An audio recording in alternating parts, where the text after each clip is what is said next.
Hello guys, bertemu lagi kita dalam channel Latuk Kru.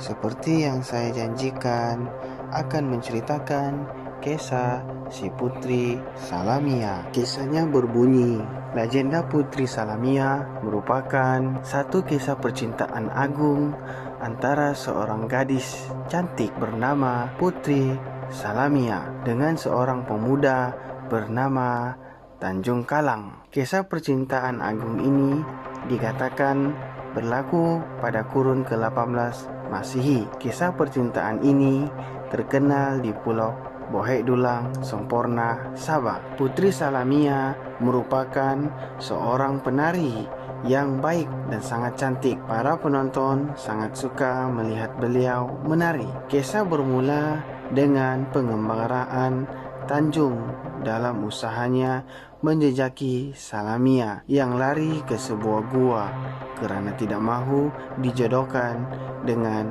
Datuk Atik. Datuk Atik merupakan seorang yang mempunyai pangkat yang besar pada ketika itu. Beliau juga terkenal dengan kezalimannya terhadap penduduk kampung. Datuk Atik memiliki isteri yang ramai.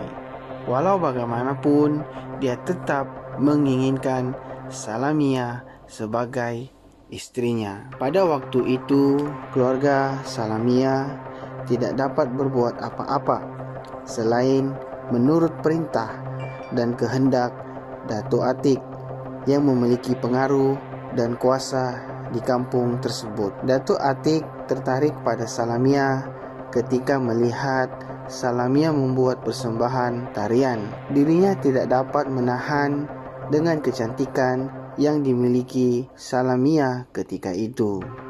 Maka selepas Salamia mengetahui bahawa dirinya akan dijodohkan dengan Datuk Atik, maka selepas Salamia tahu bahawa dirinya akan dijodohkan dengan Datuk Atik, dia mengambil keputusan untuk melarikan diri demi menyelamatkan maruahnya. Menurut cerita, Salamia telah lari bersama adik angkatnya, yaitu Arung Saria, ke dalam gua.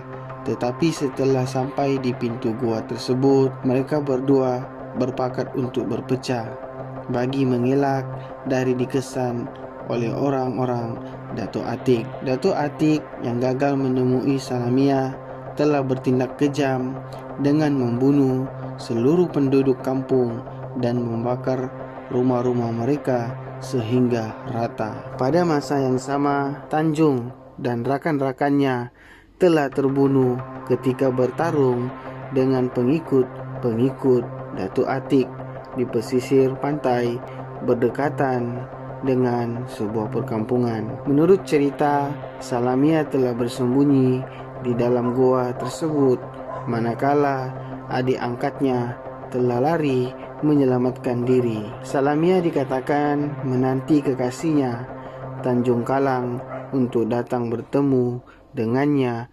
sehinggalah dia dikatakan gaib. Selain cerita ini diwarisi secara turun-temurun, bukti kewujudan kisah ini masih dapat dilihat di gua yang menjadi tempat persembunyian Salamia. Salah satu bukti lain kisah ini adalah dengan adanya sebuah naskah Jawi yang menceritakan tentang legenda tersebut. Tetapi hingga kini ada yang mengatakan melihat kalibat Salamia di gua tersebut sedang mengintai, seolah-olah menanti kekasihnya yang telah pun dibunuh oleh pengikut Datuk Atik.